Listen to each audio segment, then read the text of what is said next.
Hello students, I hope आप अच्छे होंगे। तो स्टूडेंट्स, आज मैं आपके बीच राज्य शिक्षा केंद्र मध्य प्रदेश भोपाल अर्धवार्षिक का कक्षा 8वीं के लिए विज्ञान का पेपर लेकर आ गया हूँ, जो कि पूरा 100% होने वाला है।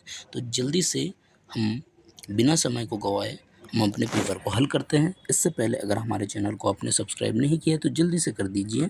तो है प्रश्न 1 की तरफ। तो चलिए बच्चों, सही विकल्प चुनकर उत्तर लिखिए और प्रत्येक प्रश्न के लिए आपको 1 अंक निर्धारित किया जाएगा। प्रश्न 1 क्या कह रहा है?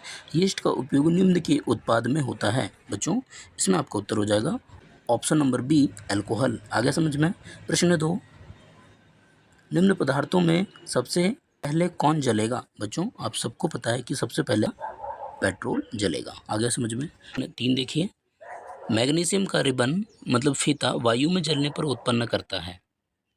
बच्चों, इसका आंसर होगा option number C, magnesium oxide और ऊष्मा और प्रकाश। आ गया समझ में? चलिए प्रश्न 4, पौधों और जंतुओं की वह स्पीसीज जो किसी विशेष क्षेत्र में विशिष्ट रूप से पाई जाती है वह क्या कहलाती है? बताइए। ऑप्शन नंबर ए विशेष क्षेत्रीय स्पीसीज कहलाएगी। आ गया समझ में? चलिए प्रश्न 5, लैंगिक प्रजनन में भाग लेते हैं। बी आपका करेक्ट होगा, एक नर व एक मादा जंतु।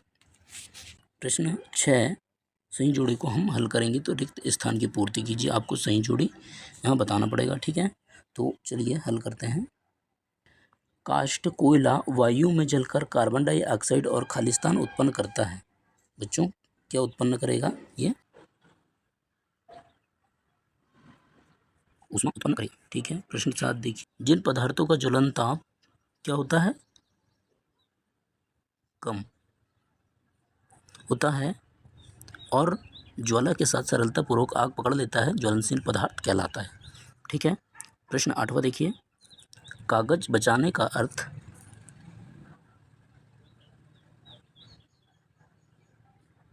पेड़ों को बचाना होता है, ठीक है?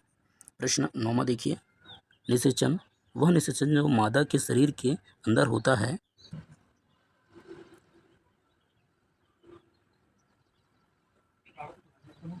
आंतरिक निषेचन।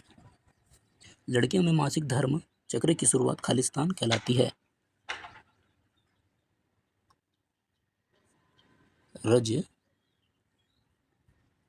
स्त्राव क्या कहलाती है बच्चों? रज स्त्राव। अति लघु उत्तरीय प्रश्न के ऊपर चलेंगे तो देखिए, प्रश्न 11, शिशु एवं बच्चों को टीका क्यों लगाया जाता है?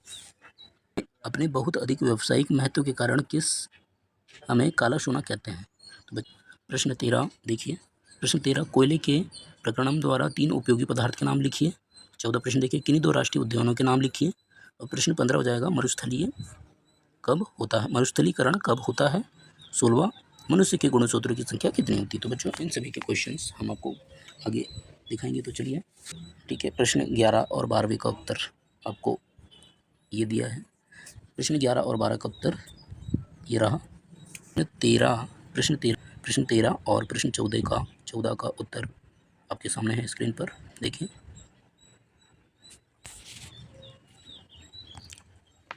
बच्चों, प्रश्न 15 और प्रश्न 16 के उत्तर आपको दिए हुए हैं। लघुत्तरीय प्रश्न और लघुत्तरीय प्रश्न में प्रश्न 17, एक किसान को अपनी भरपूर व अच्छी फसल काटने के बाद उसे भंडारण से पूर्व सुखाना भूल गया, उसे किन समस्याओं का सामना करना पड़ेगा? 18वां देखिए, रसोई गैस को जलाने पर कोई आवाज़ नहीं होती लेकिन पटाखों को जलाने पर तेज आवाज़ होती है, क्यों? आपको समझाना है। प्रश्न 19, एक प्रयोग में 450 किलोग्राम ईंधन का पूर्णतः दहन किया जाता है जिसमें 1,80,000 किलोग्राम ऊष्मा उत्पन्न होती है। तो ईंधन का ऊष्मीय मान आपको ज्ञात करना है, ठीक है? प्रश्न 20 देखिए, मुर्गी और मेंढक दोनों ही अंडे देते हैं लेकिन दोनों में निषेचन की क्रिया अलग होती है, अलग अलग प्रकार से होती है, क्यों? प्रश्न 21, निम्न में जरायुज जंतु और अंडप्रजनक जंतु को विभाजित कीजिए। दीर्घोत्तरीय प्रश्न के भी लगे हाथ बढ़ा देते हैं, तो देखिए, प्रश्न 23 का गेहूं की फसल उगाने के इस क्रम को सही क्रम में लिखिए। और प्रश्न 24 क्या है? निम्नलिखित को हितैषी और हानिकारक सूक्ष्म जीवों में वर्गीकृत कीजिए। बच्चों, इन सभी के आंसर आपको इकट्ठे आपको दिखा देते हैं। 17वीं का आंसर ये रहा आपकी स्क्रीन पर। 18वें का उत्तर, 19 प्रश्न का उत्तर, 20 प्रश्न का उत्तर,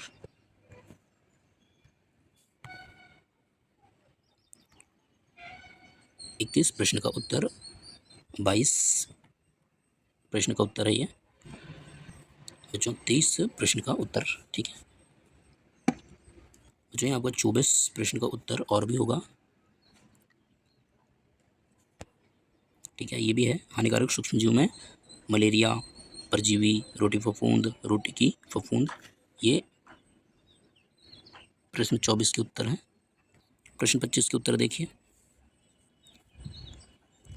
प्रश्न 26 जो हमारा लास्ट प्रश्न था उसका उत्तर देखिए। तो बच्चों इसी प्रकार हमने पूरे प्रश्न आपको दिखा दिए हैं। ठीक है, और ये 100% होने वाले हैं, तो जल्दी से इसे देखिए, पढ़ लीजिए।